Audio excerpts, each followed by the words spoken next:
Maschet Sachim Daf Samech Vav, nous commençons à la 10e ligne, au début de la Gemara, Tanu Rabbanan. Nous avons vu dans la Mishnah que nous avons le droit d'égorger le Korban Pesach, même lorsque le 14 Nissan tombe un Shabbat, mais il y a certaines choses, les interdictions Midei Rabbanan, même si elles ne sont que Midei Rabbanan, mais si on pouvait les faire avant Shabbat, on ne pourra pas les faire pendant Shabbat, comme par exemple apporter le Korban ou enlever une verrue d'un Korban. La Gemara nous rapporte une braïta, et nous allons avoir aussi beaucoup de Haggadot dans ce daf. Tanu Rabbanan halacha zo nit'alma mibnei betera. Cette halacha, est-ce qu'on a le droit d'égorger le Korban Pesach lorsque le 14 Nissan tombe un Shabbat? Cette halacha avait été oubliée des Bnei Betera, qui étaient aussi des Nessiim, dit Rashi, princes des Nessiim de l'époque, étaient ceux qui enseignaient la Torah au peuple. Donc le Maharsha explique que les Bnei Betera étaient 3 Talmidei Chachamim, mais il n'y avait bien sûr qu'un seul d'entre eux qui était le Nassi. Mais les 3 avaient oublié cette halacha. Pa'amachat, une fois, Chal Arba Asar Liot Beshabbat, le 14 était un Shabbat. Shachou velo yadou, ils ont oublié, ils ne savaient pas. Im Pesach dochet Shabbat imlav, si le Korban Pesach est doché Shabbat ou pas. Est-ce qu'on peut sacrifier le Korban Pesach Shabbat? Amrou, ils ont dit, Kloum yeshadam shiodem Pesach dochet Shabbat imlav, y a-t-il quelqu'un qui sait est-ce que le Korban Pesach repousse Shabbat ou pas? Amrou lahem, on leur a dit, Adam echad yesh, il y a un homme chez Alam Bavel qui est monté de Bavel, ve Hillel hababli shemo, il est appelé Hillel, donc Hillel hababli, Hillel de Babli, Hillel que nous connaissons, chez Shimesh Negdolé Ador Shmaya ve Aftalion, qui a été auprès de 2 grands de la génération Shmaya ve Aftalion, il les a servis, il a étudié auprès d'eux, Yodéim Pesach dochet Shabbat imlav, il sait si le Korban Pesach est doché Shabbat ou pas. Shalchou ve Karoulo, ils ont été le chercher, ils l'ont appelé à Amroulo, ils lui ont dit Kloum atayodéim Pesach dochet Shabbat imlav, est-ce que tu sais si le Korban Pesach est doché Shabbat ou pas? Marlaim leur a dit y a-t-il un seul Pessah? C'est-à-dire la question ne se pose qu'une fois dans l'année, le Korban Pessah qui tombe, lorsque veille de Pessah tombe un Shabbat et qu'on doit sacrifier le Korban Pessah le 14, alors il y a bien plus de 200 Psachim chaque année, c'est-à-dire le Korban Tamid et le Korban Moussaf pendant Shabbat, chez Dochin et Shabbat, qui repousse le Shabbat. Donc, de la même manière que le Korban Tamid et le Korban Moussaf repoussent Shabbat, le Korban Pesach aussi repousse Shabbat. On peut sacrifier le Korban Pesach au même titre que le Korban Tamid et le Korban Moussaf un jour de Shabbat. Amroulo, on lui a dit, Minaim lecha, d'où est-ce que tu sais? Amar laim, il leur a dit, Nema moado be Pesach. Au sujet de Pesach, c'est marqué le mot moado. Venema moado be Tamid, c'est marqué moado be Tamid, au sujet du Korban Tamid, du Korban quotidien qu'on offrait, qu'on sacrifiait au Bet Hamikdash tous les jours. Et donc, nous avons une Gzera Shava. Et on va apprendre l'un de l'autre. Ma moado amo betamid ochet Shabbat, de la même manière que le Korban Tamid repousse Shabbat. Donc, le moado qui est dit au sujet de Tamid repousse Shabbat. Af moado amo be Pesach ochet Shabbat. Le moado qui est marqué au sujet de Pesach repousse aussi le Shabbat. Ve'od, de plus, kalva chomeru. C'est-à-dire, même si vous n'avez pas de Gzera Shava, c'est une logique. La plus forte raison, kalva chomeru. Ma Tamid, si déjà le Korban Tamid shenanush karet. Si on ne sacrifie pas le Korban Tamid, il n'y a pas de punition, de carré, de retranchement de l'âme. Et malgré tout, Dochet Shabbat, ce Korban repousse Shabbat. Donc Pessah, Shanush Karet, le Korban Pessah, où il y a pour celui qui ne sacrifie pas son Korban Pessah, qui n'apporte pas son Korban Pessah, il sera puni par Karet. Et Nodim Dochet Shabbat, n'est-ce pas plus forte raison que ceci repousse Shabbat? Donc, il aura prouvé qu'on peut faire le Korban Pessah même un jour de Shabbat. Miyad Oshivu Berosh, ils l'ont assis à la tête, ou Minou Nassi Aleem, ils l'ont nommé le Nassi, le président du tribunal rabbinique. Vaya Doresh Kolayom, comme c'était l'habitude du Nassi, donc il était en train d'enseigner toute la journée Kulo Bilchot à Pessah, l'Ilchot, l'Alachot de Pessah. Etrin Mekan Teran Bedvarim. Et à ce moment-là, il a commencé à leur reprocher, à Marlaim, il leur a dit Migaram. Rachid traduit en français les contrariés. Migaram lachem she'elem Babel.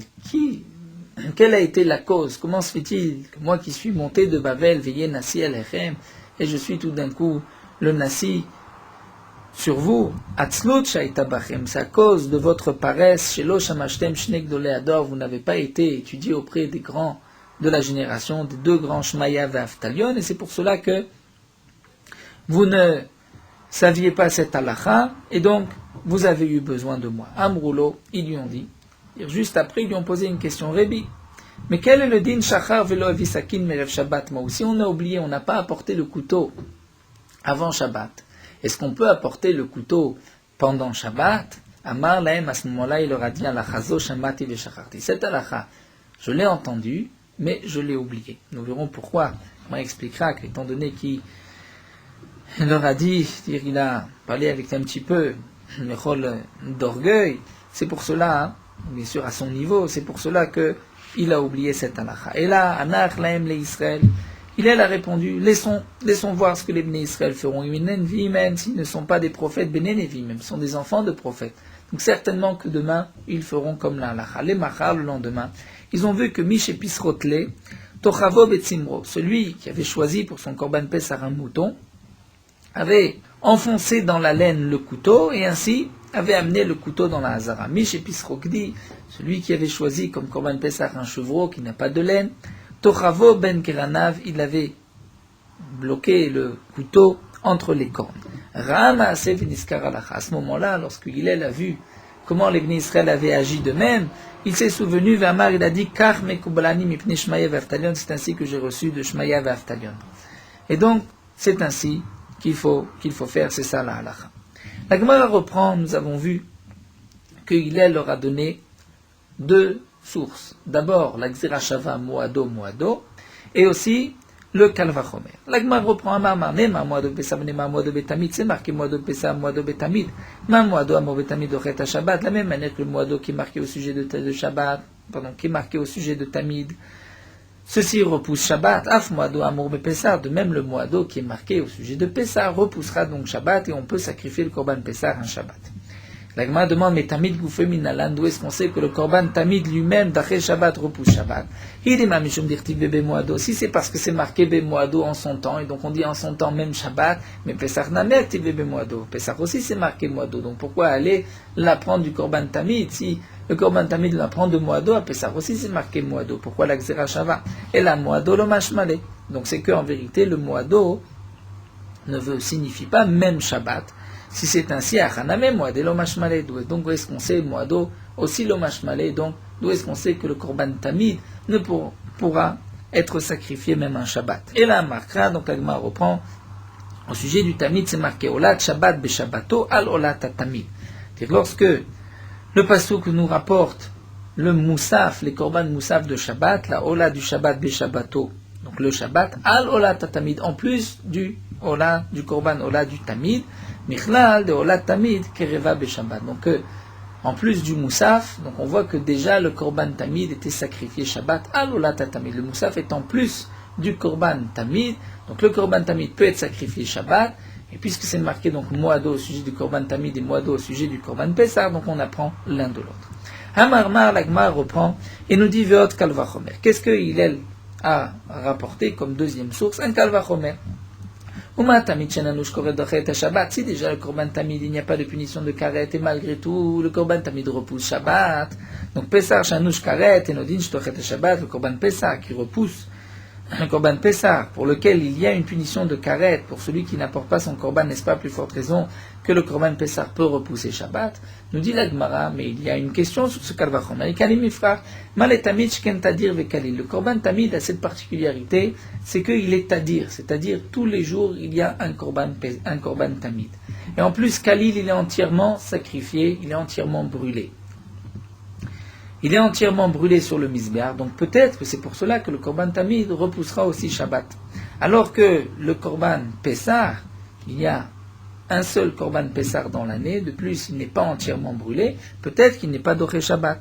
Alors nous dit la Gemara, c'est vrai, et effectivement, il n'y a pas de Kalvachomer, et il est le Kalvachomer Amar Lou Berecha, il leur a dit le Kalvachomer ou Parchoua, et ils lui ont posé la question. Donc au départ, il a dit, j'ai un Kalvachomer, et ils lui ont posé une question en disant, mais ce n'est pas un Kalvachomer. Il a dit, d'accord, Vadar Magzerashava, il a dit, il y a une Zerashava.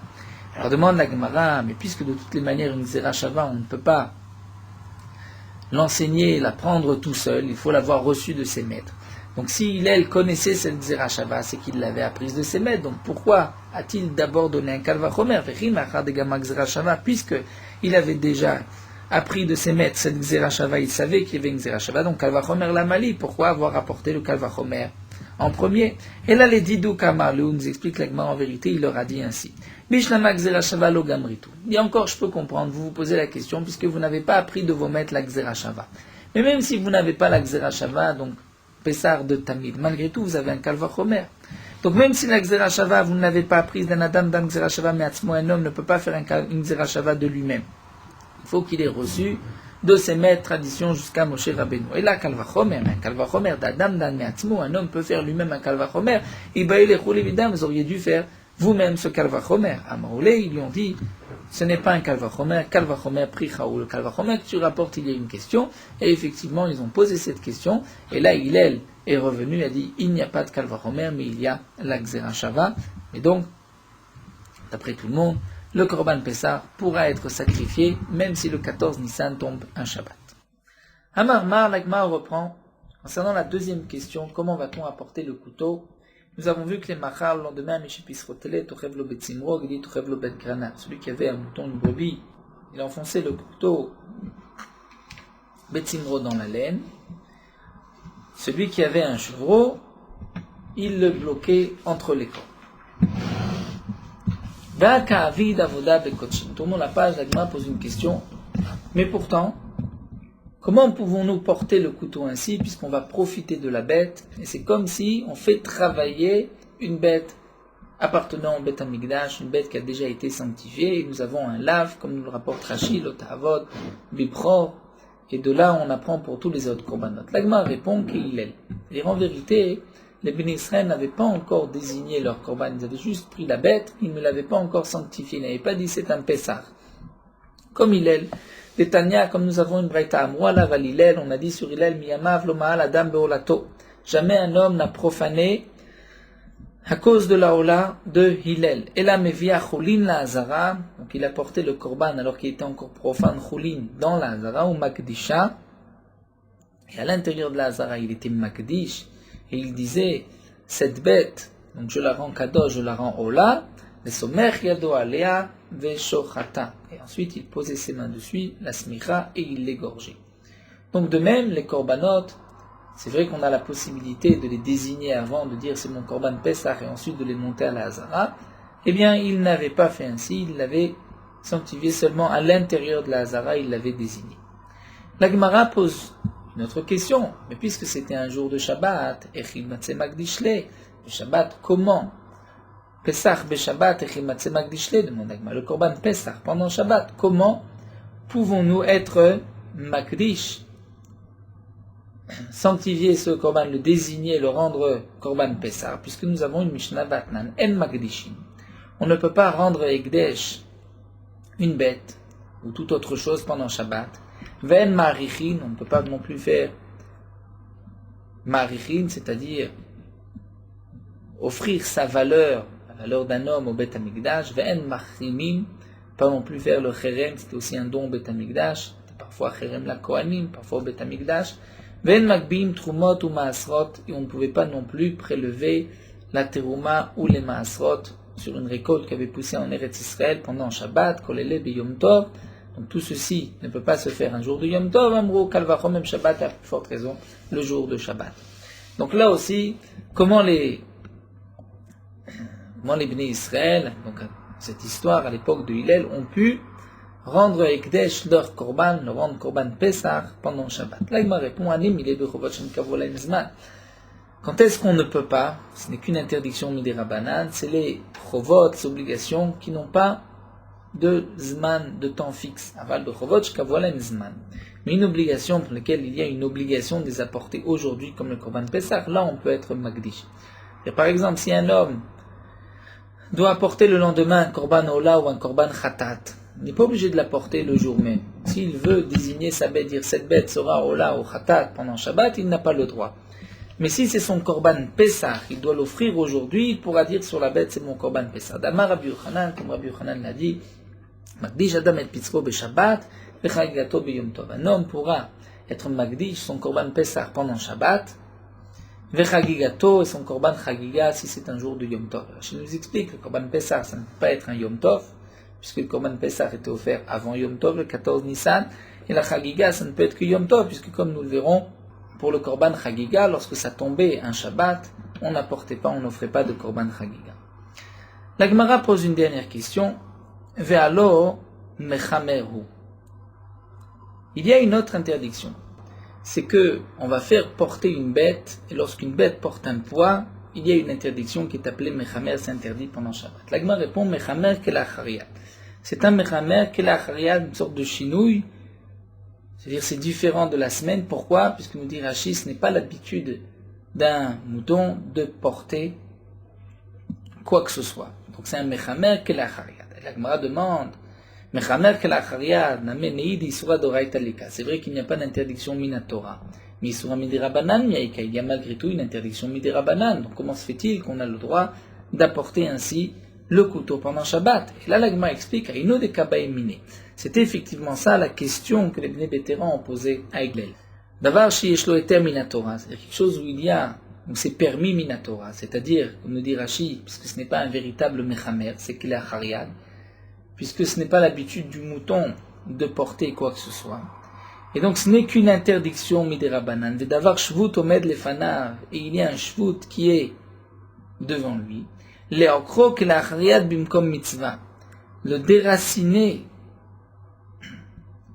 Kele achariad avec un chinouille, bim comme mitzvah, lorsque j'ai une mitzvah, puisque sinon je ne peux pas offrir mon korban Pessah, est-ce que j'ai le droit ou pas?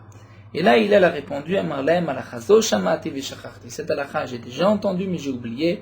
Et là, nichulaim li Israël, laissez les bnei Israël, imen nevi, imen bnei nevim. S'ils ne sont pas prophètes, sont des enfants de prophètes, et on verra demain comment ils agiront. Alors là, la Gemara va nous expliquer pourquoi il est là oublié. Amar Rav Yuda, Rav Yuda dit au nom de Rav, Kol hamityaer, tout celui qui s'enorgueillit. Im chachamu, s'il est chacham, c'est un sage, chochmato mistaleket mimenu. Sa chochma disparaît de lui. Sa chochma s'en va. Im navi, ou si c'est un prophète, nivuato mistaleket mimenu, c'est sa prophétie qui s'en va. Im chacham ou chochma mistaleket mimenu, si c'est un chacham, donc on dit que la chochma va partir, mais Hillel, on la prend de Hillel. Puisque comme nous avons vu, d'Amar Maritrin, Mekantram Bidvarim, Hillel les a contrariés, donc c'est un orgueilli. Il leur a dit, vous n'avez pas étudié chez Shmaya et Aftalion. Vekama, le juste après, il leur a dit, Alachazo Shamati Veshacharti, c'est Alacha, j'ai entendu, mais j'ai oublié. Im navi ou nevoato mistaleket minu, c'est un avis, même la nevoa va disparaître. Midvora, on la prend de Dvora Dirtiv, c'est marqué, Chadelu Perazon Bi-Israël. Perazon, ce sont les villes, Perazon, les villes ouvertes, les villes sans murailles, où à l'époque de Dévora, aucun Béné Israël n'habitait dans ces villes-là par peur. Et Dévora a dit Chadelu Achekamti Dévora.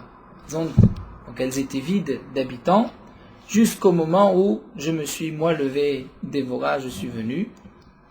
Et juste après, c'est marqué Victive Uri Uri Dévora, Uri Uri d'Aberishir. Uri, réveille-toi, Dévora, Uri d'Aberishir, et continue ton shir, ta chanson. Donc on voit de là qu'elle a eu besoin ensuite de rappeler la névoie, de se réveiller, puisque la névoie, elle s'était tue, nous dit Rashi, puisque la névoie avait disparu.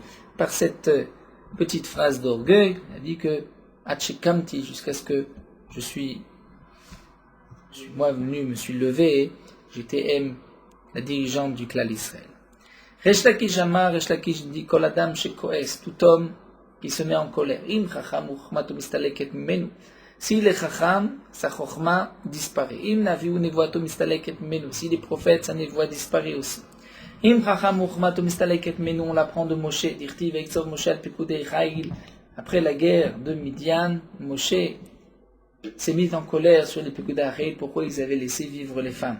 Dirtiv juste après, Yomer Lazar à Cohen, c'est Lazar qui a dit l'Anchat Sava, Baim la Milchama, aux militaires, ceux qui revenaient de la guerre, Zot Rukat Torah, Shotziv Hashem et Moshe, voici la loi que Hashem a ordonné à Moshe, dire la loi de Agalat Kelim, de Liboun, pour cachériser tous les Kelim qui avaient été pris de Midian.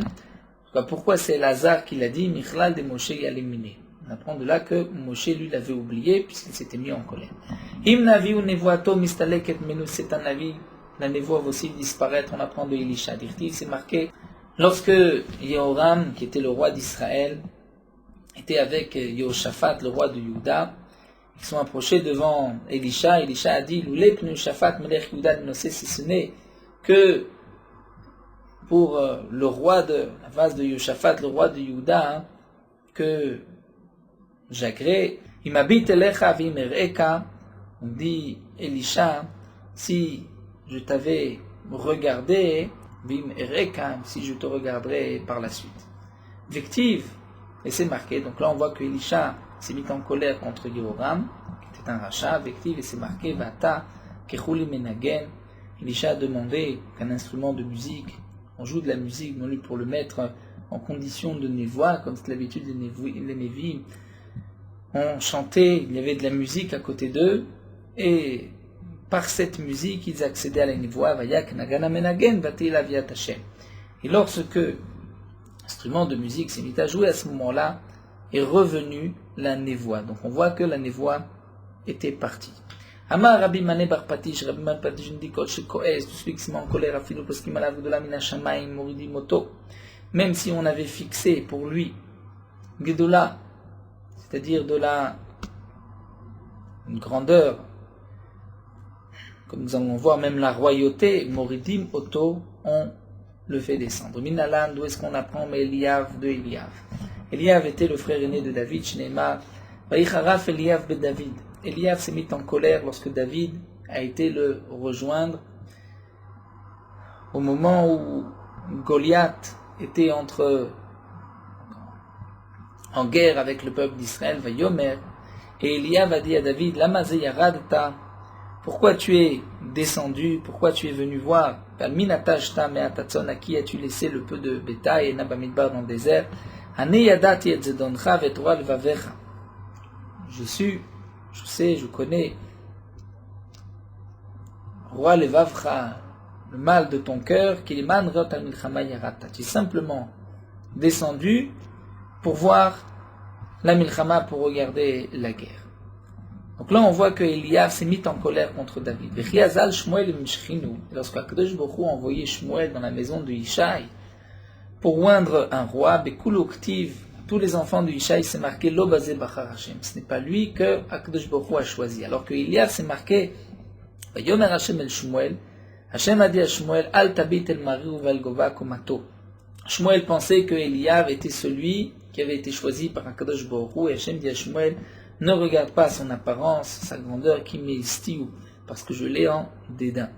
Puisque c'est marqué au sujet de Eliav meistiu, Michlan dilagma d'avrachim laedaïdna, que jusqu'à présent Akadosh Baruch Hu l'aimait, et c'est vrai que Eliav devait être lui le roi. Mais puisqu'il s'est mis en colère, donc Akadosh Baruch Hu dit, je l'ai en dégoût, et ce n'est pas lui que tu vas oindre. Donc, tous ses autres frères n'avaient même pas été choisis par Akadosh Baruch Hu, mais Eliav, lui, avait été choisi, mais il a perdu à cause de cette colère. Et Rashi nous explique, bien qu'en vérité, le Maasé, où Eliav s'est mis en colère, était bien après le moment où Shmuel est venu oindre David. Donc la colère, il ne s'était pas encore mis en colère au moment où Shmuel l'a rencontré. Rashi nous explique que malgré tout, on ne voit pas d'autres fautes que peut avoir Eliav. Et nous dit Rashi, Galou lefana shuragzan. C'est-à-dire, Akadosh Baruch Hu a vu, Galou lefana était dévoilé devant lui, qu'il avait donc, cette racine, ce shoresh de Kaas en lui, et que c'est pour cela qu'il l'a donc rejeté, puisque à ce moment-là, même si Eliav ne s'était pas mis en colère, mais il avait déjà en lui cette mida de pouvoir par la suite se mettre en colère, et ça c'est ce que Hachem lui a reproché, c'est pour cela qu'il lui a enlevé toute la meloucha, la royauté qui lui avait été réservée. Nous allons nous arrêter ici.